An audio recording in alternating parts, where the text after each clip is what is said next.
बहती गंगा उपन्यास की 9वीं कहानी का शीर्षक है एही ठैया झुलनी हेरानी हो रामा।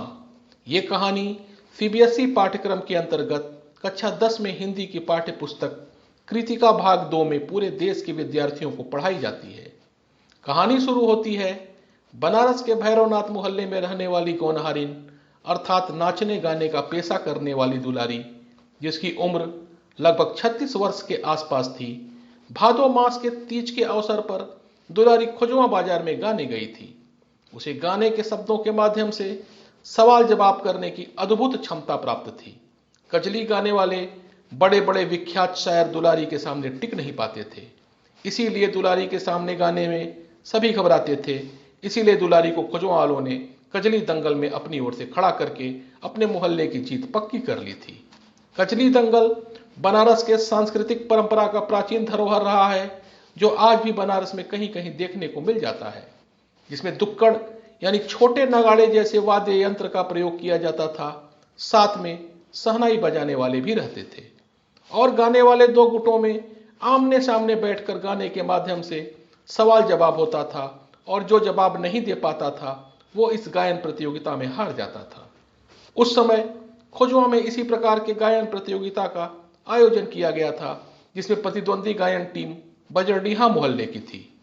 साधारण गाना हो चुकने के बाद सवाल जवाब के लिए दुक्कड़ बाजे पर हाथ की चोट पड़ी और दुलारी के सामने विपक्ष में सामने बैठा 16-17 वर्ष का एक लड़का हाथ उठाकर ललकार उठा, जिसका नाम टुन्नू था।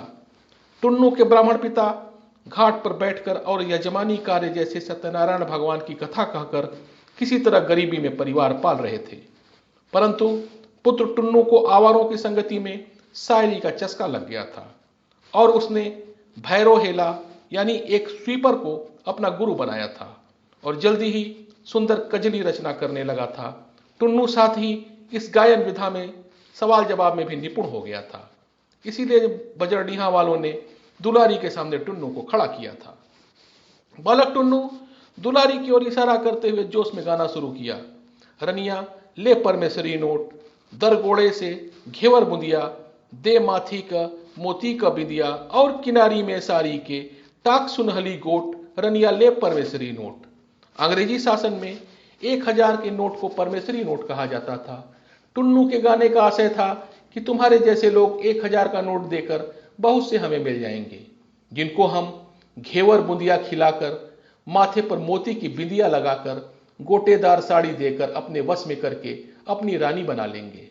दुलारी टुन्नू के गायन को सुनकर मंद मंद मुस्कुराती रही, साथ ही टुन्नू के कंठ के मधुरता से मुग्ध हो गाना सुनती रही। पुनः दुक्कड़ पर चोट पड़ी, शहनाई का मधुर स्वर गूंजा। अब दुलारी की बारी आई।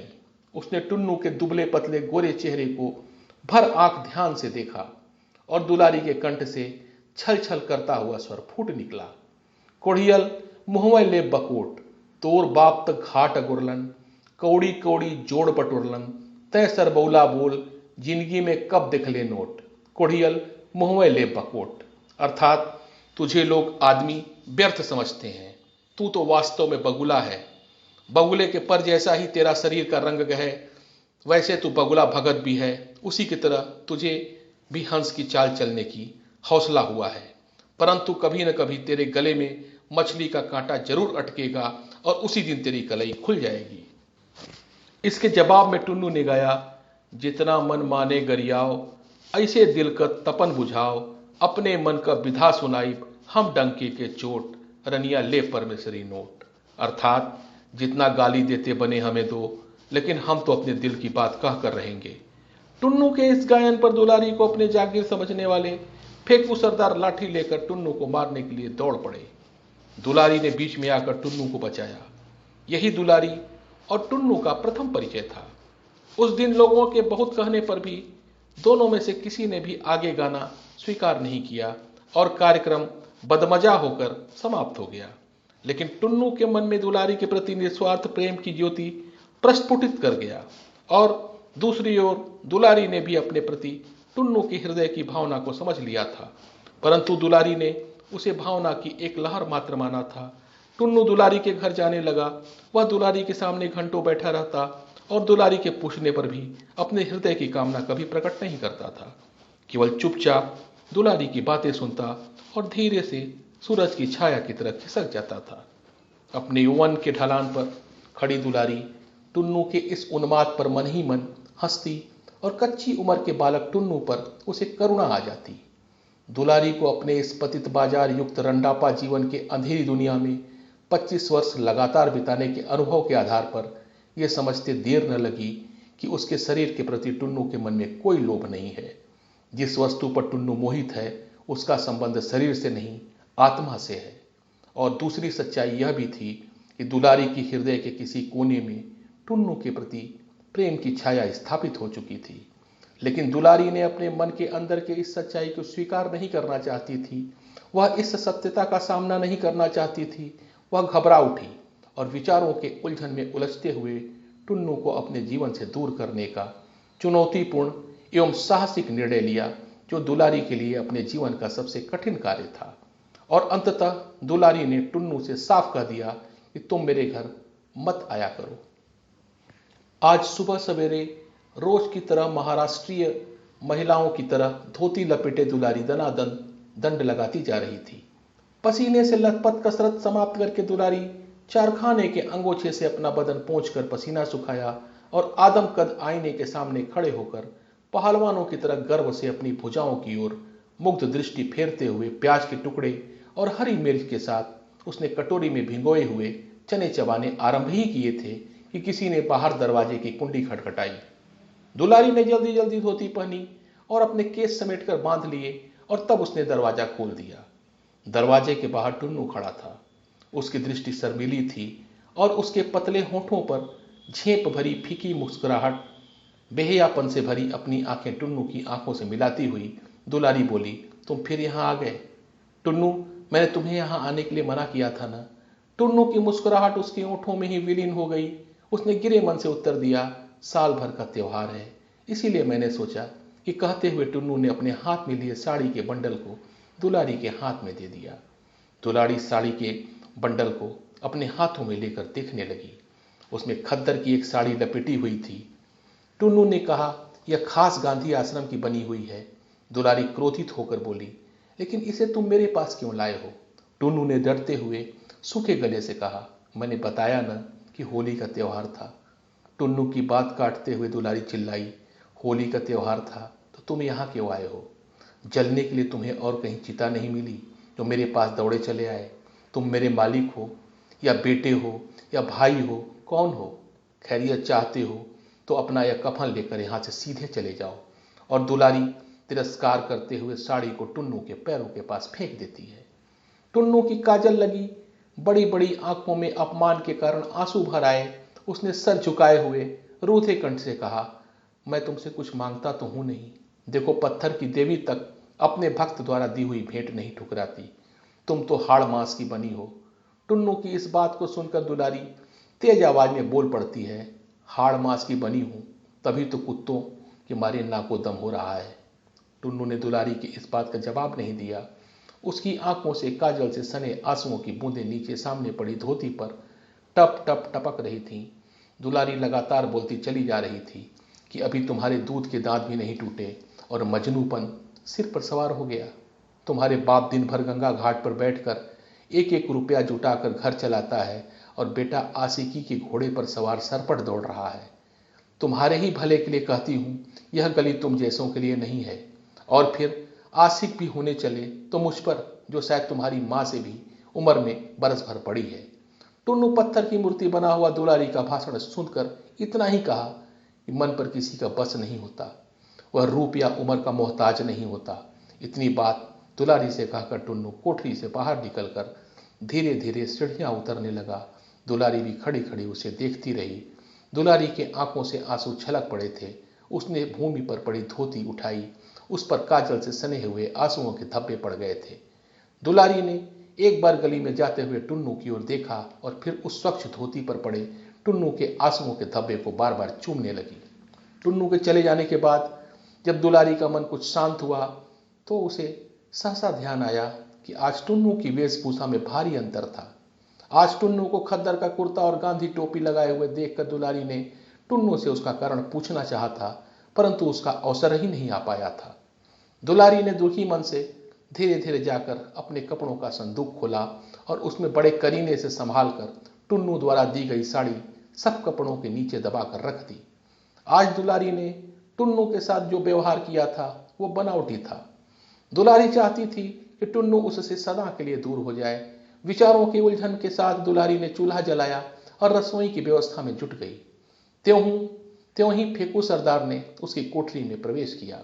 फेकू ने हाथ में धोतियों के कई बंडल थे। फेकू ने सभी साड़ी के बंडल दुलारी के पैरों के पास रख दिया और कहा कि देखो तो कैसी बढ़िया धोतियां हैं। अपने पैरों के सामने रखी साड़ियों के बंडल पर ठोकर मारते हुए दुलारी ने कहा, तुमने तो होली पर बनारसी साड़ी देने का वादा किया था। फेकू ने दुलारी को समझाते हुए कहा, वह वादा तीज पर पूरा कर दूंगा। आजकल रोजगार बड़ा मंदा पड़ गया है। दुलारी ने व्यंग में कहा, जुबे के रोजगार में तो सुना है हमेशा लालची को ही फायदा होता है, और तुमसे बड़ा लालची कौन होगा। दुलारी की बात सुनकर फेकू ने कहा, रोजगार का दांव पेच तुम क्या समझोगी। 50 रुपया रोज तो कोतवाल साहब को देना पड़ता है, वहीं 10-20 रुपया रोज हल्के की पुलिस के पास फेंकना पड़ता है। अब की तीज पर तुम्हें बनारसी साड़ी जरूर पहना दूंगा। दुलारी को आश्वासन देता हुआ फेकू बोला। दुलारी फेकू को उत्तर देना ही चाहती थी कि जलाने के लिए विदेशी वस्त्रों का संग्रह करता हुआ देश के स्वतंत्रता के दीवानों का दल भैरवनाथ मोहल्ले की सकरी गली में घुसा और भारत जननी तेरी जय हो गीत गाते हुए एक बड़ी सी चादर फैलाकर 4 व्यक्तियों ने उसके चारों कोनों को मजबूती से पकड़ रखा था। उसी चादर पर लोग अपनी खिड़कियों से धोती, साड़ी, कमीज, कुर्ता, टोपी आदि की वर्षा करते चले जा रहे थे। सहसा दुलारी ने भी अपनी खिड़की खोली और मैनचेस्टर तथा लंकाशायर के मिलों की बनी बारीक सूत की मखमली किनारे वाली नई कोरी धोतियों का बंडल गली के नीचे फैली चादर पर फेंक दिया। चादर संभालने वाले चारों व्यक्तियों की आंखें एक साथ खिड़की की ओर उठ गईं। उसका प्रमुख कारण था कि अब तक जितने कपड़ों का संग्रह हुआ था वे अधिकांश फटे पुराने थे, परंतु यह जो नया बंडल गिरा उसकी धोतियों की तह तक न खुली थी। चारों व्यक्तियों के साथ जुलूस में शामिल सभी लोगों की आंखें बंडल फेंकने वाली की तलाश खिड़की में करने लगी। त्यों ही खिड़की पुनः धड़ाके से बंद हो गई। जुलूस आगे बढ़ गया। जुलूस में सबसे पीछे जाने वाली खुफिया पुलिस के रिपोर्टर अली सगीर ने भी यह दृश्य देखा। अपनी फर्राटादार मूछों पर हार फेरते हुए सजग नेत्रों से मकान का नंबर दिमाग में नोट कर लिया। इतने में ही ऊपर खिड़की का एक पल्ला फिर खुला और तुरंत ही पुनः धड़ाके से बंद भी हो गया। परंतु इसी बीच अली सगीर ने देख लिया कि किवाड़ दुलारी ने खोला था और एक पुरुष ने झटके से उसका हाथ किवाड़ के पल्ले पर से हटा दिया था और दूसरे हाथ से पल्ला बंद कर दिया। उस पुरुष की आकृति में पुलिस के मुखबिर फेकू सरदार की उड़ती झलक देख पुलिस रिपोर्टर के रोबीले चेहरे पर मुस्कान की क्षीण रेखा क्षण भर के लिए खिंच गई। उसने तनिक हटकर आगे चबूतरे पर बैठे बेनी तमोली के सामने एक दुअन्नी फेंक दी और आगे बढ़ गया। फेकू दुलारी के अंग्रेज शासन के प्रति इस विद्रोही तेवर को देखकर नाराज होने के साथ साथ टुन्नू और दुलारी के संबंध को लेकर गलत बयानी करने लगता है, जिसके कारण दुलारी क्रोधित होते हुए हाथ में झाड़ू लेकर फेकू सरदार की चौड़ी और पुष्ट पीठ पर सपासप झाड़ती तथा उसके पीछे धमाधम सीढ़ी उतरती दुलारी चिल्लाई, निकल निकल, अब मेरी देहरी डाका तो अपने दांत से तेरे नाक को काट लूंगी। फेकू के गली से निकलते ही उसने दरवाजा बंद कर लिया। उधर पुलिस रिपोर्टर से आंखें चार होते ही झेंपने के बावजूद लाचार सा होकर फेकू उसकी ओर बढ़ा और इधर धीरे धीरे दुलारी आंगन की अपने लौट आई। दूसरी ओर अंग्रेजी शासन के खिलाफ कपड़ा संग्रह करने वाले जुलूस के साथ नगर का प्रसिद्ध कजली गायक टुन्नू भी था। उक्त जुलूस जब टाउन हॉल पहुंचकर विकटित हो गया तो पुलिस के जमादार अली सगीर ने टुन्नू को जा पकड़ा और उसे गालियां दी। गाली देने का प्रतिवाद करने पर जमादार ने उसे बूट की ठोकर मारी। चोट पसली में लगी। वह तिलमिलाकर जमीन पर गिर पड़ा और उसके मुंह से एक चुल्लू खून निकल पड़ा। पास ही गोरे सैनिकों की गाड़ी खड़ी थी। उन्होंने टुन्नू को उठाकर गाड़ी में लाद दिया। लोगों से कहा गया कि अस्पताल ले जा रहे हैं, लेकिन वास्तव में टुन्नू मर चुका था। रात के 8 बजे टुन्नू का सब अंग्रेज सिपाहियों ने वरुणा नदी में फेंक दिया था। टुन्नू के मारे जाने की खबर दुलारी को उसके पड़ोस के 9 वर्षीय लड़के झिंगुर ने दिया कि टुन्नू महाराज को गोरे सिपाहियों ने मार डाला है और लाश भी उठाकर ले गए। दुलारी ने झिंगुर से पूछा, टुन्नू कहाँ मारा गया? झिंगुर ने बताया, टाउन हॉल में। दुलारी इस दर्दनाक खबर को सुनकर आंखों में आंसू लिए उठी और अपना संदूक खोल उसमें से टुन्नू को दी गई आंसुओं के काले धब्बों से भरी खद्दर की धोती निकालकर पहन लिया। और जब वह टाउन हॉल जाने के लिए घर से बाहर निकली तो दरवाजे पर ही थाने के मुंशी के साथ फेकू सरदार ने आकर कहा कि दुलारी को थाने जाना होगा। आज अमन सभा द्वारा आयोजित समारोह में उसे गाना पड़ेगा। दुलारी उस स्थान पर गाना नहीं चाहती थी जिस स्थान पर 8 घंटे पहले उसके प्रेमी की हत्या की गई हो, लेकिन पुलिस द्वारा जबरदस्ती दुलारी को गाना गवाने के लिए टाउन हॉल ले जाया जाता है और विवश होकर दुलारी को गाने के लिए खड़ा होना पड़ता है। यह कार्यक्रम केवल दुलारी को अंग्रेज शासन द्वारा प्रताड़ित करने के उद्देश्य से आयोजित किया गया था, जिसमें आम जनता की उपस्थिति एकदम नहीं थी। चैत का महीना था। कुख्यात जमादार अली सगीर ने मौसमी चीज गाने की फरमाइश की। दुलारी ने फीकी हंसी हंसकर गाना प्रारंभ किया। उसने कुछ अजीब दर्द भले गले से गाया, यही ठैया झुलनी हैरानी हो रामा, कासे मैं पूछूं, सास से पूछूं, ननदिया से पूछूं, देवरा से पूछत लजानी हो रामा। देवरा से पूछत कहते कहते वह बिजली की तरह एकदम घूमी और जमादार अली सगीर की ओर देखकर उसने लजाने का अभिनय किया। उसकी आंखों में आंसू की बूंदें छलक उठी थीं। यही ठैया झुलनी हैरानी हो रामा, अर्थात हे राम, इसी स्थान पर मेरी नाक में पहने जाने वाली झुलनी खो गई है, यानी मेरे प्रेमी को मुझसे छीन लिया गया है।